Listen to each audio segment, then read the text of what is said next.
SignsWatch has changed more than I realised. For the last month, I've been rebuilding SignsWatch. Because I'm inside the project every day, making hundreds of tiny decisions, it's actually been difficult for me to see how much it has changed. Progress can become invisible when you live with it.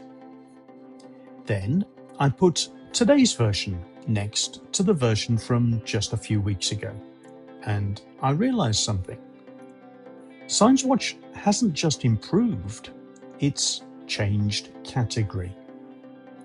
When I first built the dashboard, the goal was straightforward: process thousands of news reports and organize them into biblical prophetic signs.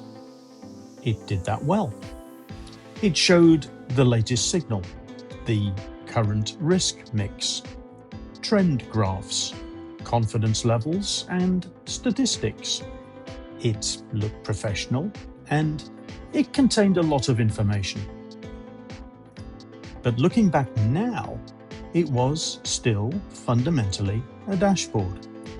It answered the question, what has the SignsWatch processing engine found today? Today's version answers a very different question. What is the world collectively paying attention to, and what does it mean? That may sound like a subtle difference, but it actually changes everything. Because the homepage is no longer a collection of widgets, it's more like a journey. First, you see the global view, what's happening. Then, collective curiosity, which says, what are people searching for? Then you see the sign landscape, telling you what themes dominate. This is followed by sign movement. How is that changing?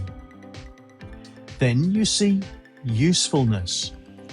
What do people actually share? And then next is an invitation to explore the prophetic landscape and go deeper. Finally, the latest surfaced insights provide the evidence behind the picture. The experience has become narrative rather than statistical. Perhaps the biggest change is something I didn't consciously plan. The old site reported information. The new site interprets it. Instead of simply telling you that wars and rumors of wars represents 28% of processed signals, it explains that conflict remains the dominant pressure within the current prophetic landscape, while other themes are emerging and some others are easing. That's the language of an analyst rather than a database. Even the visual metaphors have changed. The old system consisted of cards, donuts, lists, and graphs. The new system talks in terms of constellations, landscapes, pressure maps, emerging signals, and easing signals. It no longer feels like reading a spreadsheet. It feels like looking at a weather map. And perhaps that's exactly the right metaphor. Because weather maps don't predict every detail of tomorrow. They reveal the shape of what is happening, the pressure systems, the fronts that are building, the storms that are moving, the areas that are calming. That's increasingly what SignsWatch is trying to do. It isn't trying to predict the future. It's trying to make sense of the present through a biblical prophetic lens. Ironically, the page that made me realize all this wasn't the homepage at all. It was the new prophetic landscape visualization. Looking at that chart, I suddenly thought, this doesn't look like anyone else's dashboard. It has its own language, its own identity, its own way of showing a living landscape of prophetic attention.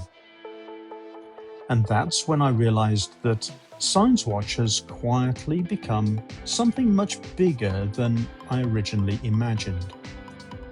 Not simply a news aggregation system, not simply an AI summarizer, but an attempt to transform thousands of daily events into a living map of the prophetic landscape, showing what is dominating, what is emerging, what is easing, and perhaps helping us to understand what may matter next. That's where SignsWatch is today. And for the first time, I think I can finally see what it is becoming. It's offering deeper insight, because information is everywhere, understanding is not.